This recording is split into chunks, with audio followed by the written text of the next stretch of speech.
Hi again, YouTube.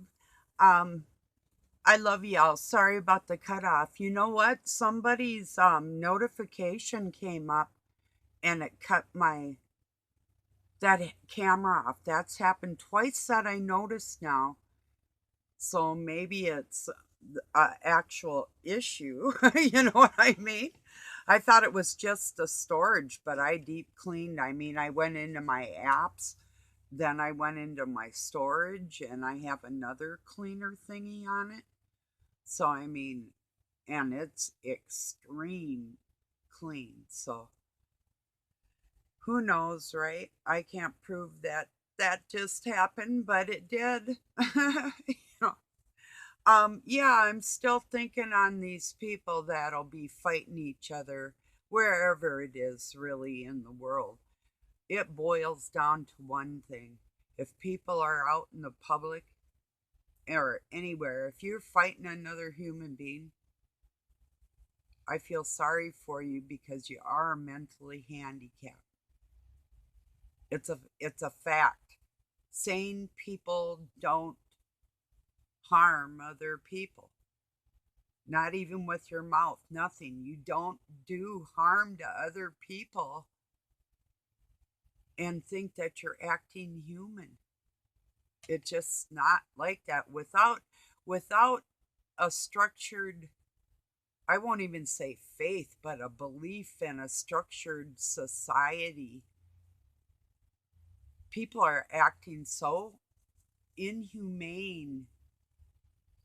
I've seen pit bulls act better than a lot of these people out there, or cats in heat even act better than that. At least I can tell them to knock it off, and they will. For a while, or it's just like little kids in a bad mood.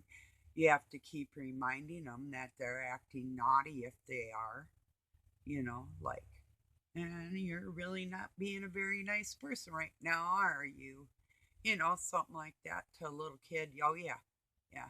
You tell them like it is, and that's the way you do with any human being. If you're not telling them the truth and you're not telling them like it is, you aren't benefiting their mental health at all. That's the way that is. By appeasing somebody that has a mental illness,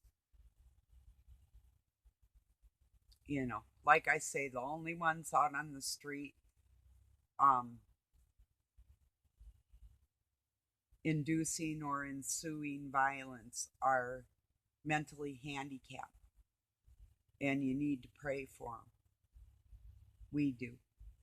That's all we can do.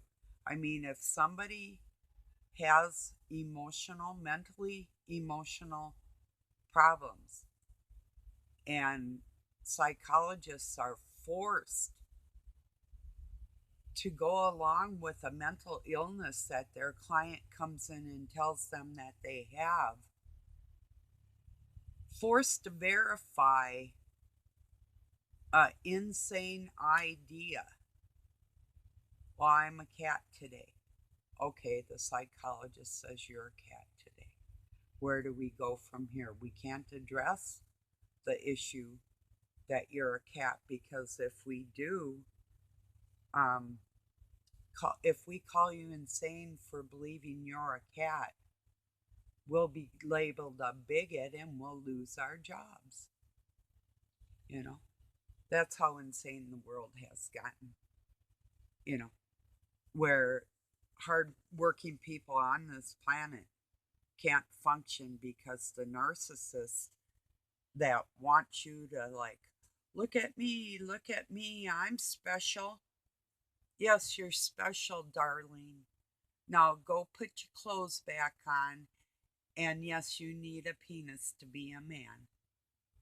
Even if you had it cut off or were born without one, God's intentions without Satan's intervention was there from the beginning, and your soul and your DNA and chromosomes will reflect who you truly are. So don't worry, darling.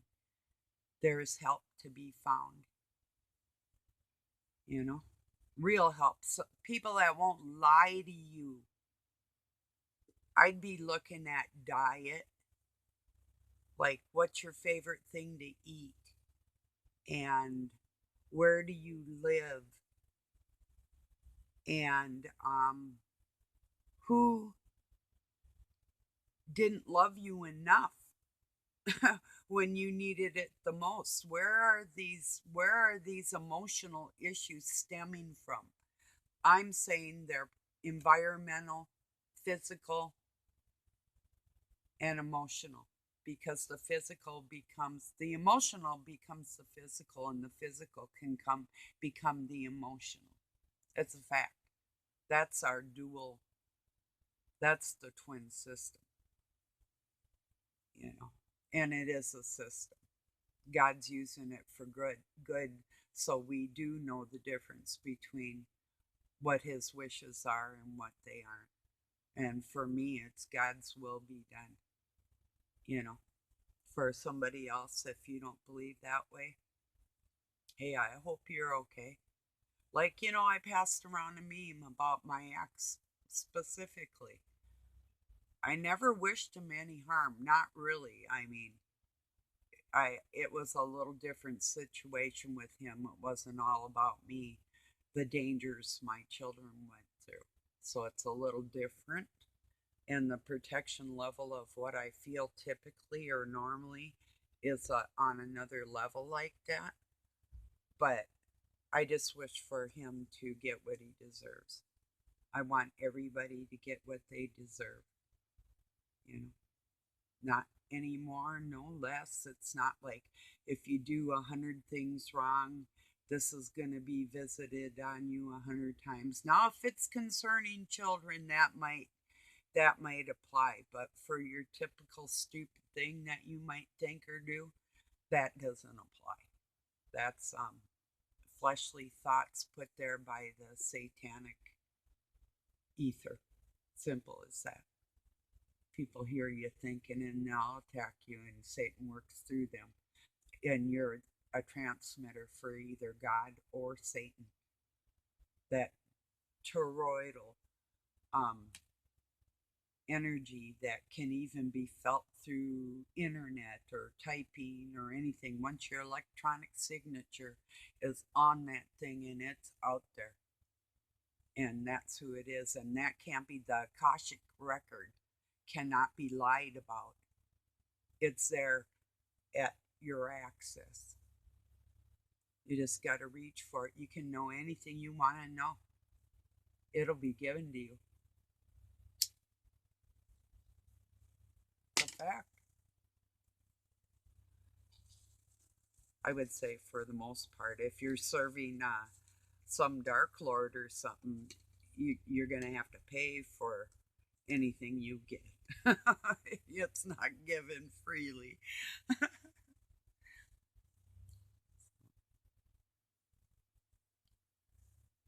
Yeah. I'm listening to a ASSC podcast. Not so fast. Use this tactic to control situations with narcissists. And when you're in a relationship, um, there are different things that you will find yourself doing and not saying or whatever that even rubs against your nature, whatever it is, not just to keep the peace, but to actually, it's actual tactics and things that people have been around these type of people have learned to have working relationships with people I consider monsters and have done monstrous things. So, yeah, there's different. And if you're living with one that is a nonstop, full blown, never gives you a break for 3 decades type of thing, you are going to have to apply some gray rocking, that type of thing. Like, limit your time with these people if you have to, like if it's a parent or um, uh, ex spouse that you're dealing with children, or Limit your conversations with these people if you have to interact. If you can not interact, that's your best bet. Even with Doug being on the best behavior I think I've ever seen him display, I still limit my time because I'm not gonna get hit blindsided by a man's whims. I put my faith in God. I don't put my faith in human beings.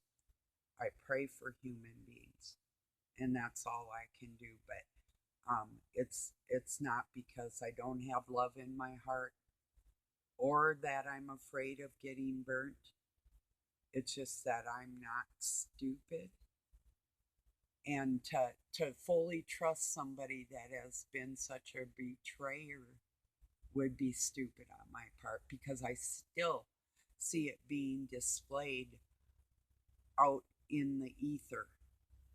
And when that feeling is completely gone in others that serve that dark energy, I'll know that the operation of Christ inserted in humankind has completed. But I may not see that in my lifetime. You know, nothing's going to be perfect, and it couldn't hardly be. Not just in a matter. Well, it could. It could. All of a sudden, things could change. I know we're in the tribulation, but great tribulation. Maybe everybody should start praying that that isn't actually a thing. And here's a thought: there's different teachings and writings that not only if you read a sentence backwards, but if you read the book backwards, the book will take you from the beginning to the end in either direction. So that's kind of a thought. Like, I wonder, the book of Revelation, what if that was the beginning of the Bible and the new earth is actually Genesis? I'm pretty sure it's not, but I'm a great believer that this has all happened for hundreds of years and been played over and over and over again. And it's only because of the loving hearts of the Christians that they don't realize that they actually are in hell and they have to pull themselves out to get to heaven. And we can only do that when we die. So just gathering together as good human beings is really the best we can do. Now, if Christ can go into the demonic possessed and help them, well, we can only hope for the best, right? Because normal people don't act insane, and even the insane could be physically impaired. It's some deep shit going on in this world where we live. That's all I can say. So I just wanted to get back on here and tell you I love you all, and I had somewhat of a joke. Now that I'm a grandma, does that make me a trans mom? I'll leave you on that thought. I love you all. Thank you for joining me. Have a good night or day wherever you're at.